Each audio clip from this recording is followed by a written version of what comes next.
नमस्कार।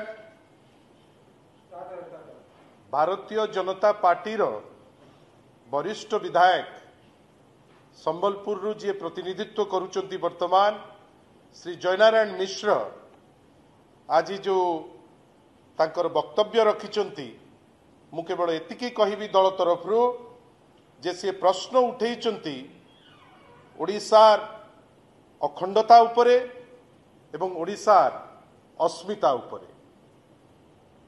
एप्रिल 1, 1936 रे भाषा भित्ति रे गठन होइथिबा ओडिशा होउची प्रथम राज्य। 2036 रे आमे पालन करिबा 100 वर्ष पूर्ति हबो। आमर स्वाधीन ओडिशा गठन हबार 100 वर्ष पूर्ति हबो। आमे खाली एतिकी कहि रखिया को चाहूं एही समय रे जयनारायण मिश्रंकर वक्तव्य विकसित ओडिशा पाई नुहे विखंडित ओडिशा पाई उद्दिष्ट बेली आमे भाबुछु। जो मंतव्य देइचंती केवल एतिकी कहि हबो जे गोटे विखंडित ओडिशा पाई अवहेलित होई ए स्टेटमेंट से देइचंती, किंतु वर्तमान किछि स्पष्टीकरण आमको दरकार। जो दल ओडिया अस्मिता उपरे एते प्रश्न करुतिले, एते कथा कहूतिले, एते वक्तव्य रखुतिले, आज भारतीय जनता पार्टी गोटे दल हिसाब रे ए जो स्टेटमेंट दियागला श्री जयनारायण मिश्र द्वारा ताकू समर्थन करुचंती कि ना स्पष्टीकरण आसीबा दरकार।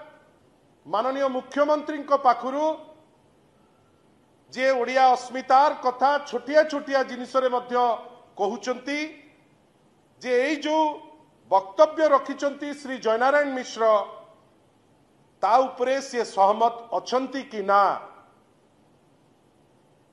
जोठी गंगा ठारू गोदावरी पर्यंत ओडिशार सीमा थिला बेली प्रत्येक ओडिया गर्वित थिला। आज प्रश्न उठेइचंती असेंबली जेतबेले सेशन रे अछि विधायक जणे सी आज प्रश्न उठेइचंती संबलपुर ठारे जो प्रश्न तांको निज उपरे आसुची बेली आमर मने हुए। जोठी सी प्रश्न करिचंती तांकरी ओडिया अस्मिता उपरे आमे आशा करिबा ए जो विभाजनकारी वक्तव्य बा मंतव्य या उपरे जयनारायण मिश्र निजे स्पष्टीकरण देबे।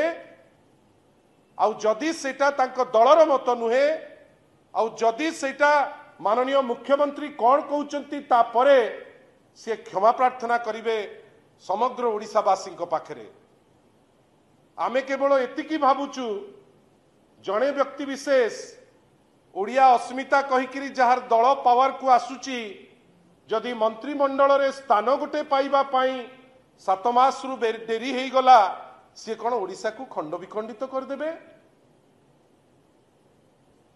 जदि तांकर किछि व्यक्तिगत असूया मनोभाव थाए एवं तांकु मंत्री करा न जीव बेली किछि उद्देश्य थाए आमर मने हुए बोध हुए से बासना जयनारायण मिश्र पाइलेनी जोथि पाई ए विभेदकारी ए विशोधगार एवं ए कौन कहिबा जोठी जानी शुणिकी किछि टिप्पणी दौचंती से माने ओडिशा उपरे ओडिशा राज्य उपरे आमे तो आसीबा आमे तो एतिकी आशा करिबा जे भारतीय जनता पार्टी हो किमा जयनारायण मिश्र हो से जेते चेष्टा कले भी ओडिशा को से भाग भाग करि परिबे नाही। आमे आशा करिबा जे दल तांकर स्पष्टीकरण दब।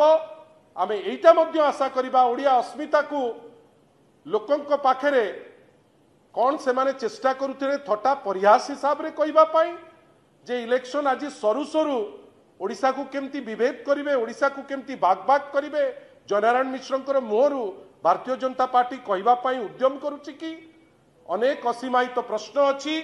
दल तरफरु जो स्टेटमेंट देइचंती श्री जयनारायण मिश्र जोटा लागुची से जानिकिरी देइचंती से स्टेटमेंट पाई से क्षमा प्रार्थना करंतु ओडिशावासी आगे एवं भारतीय जनता पार्टी जो मिछ नाटक ओडिया अस्मिता नारे एटा आज लोकलोचन रे स्पष्ट हो गला। भारतीय जनता पार्टी मध्य या क्षमा मागंतु, विशेष करी माननीय मुख्यमंत्री या क्षमा मागिबाटा अत्यंत आवश्यक बोली आमे मन करूछु। पुणी थरे ए स्टेटमेंट को आमे निंदा करूछु। धन्यवाद।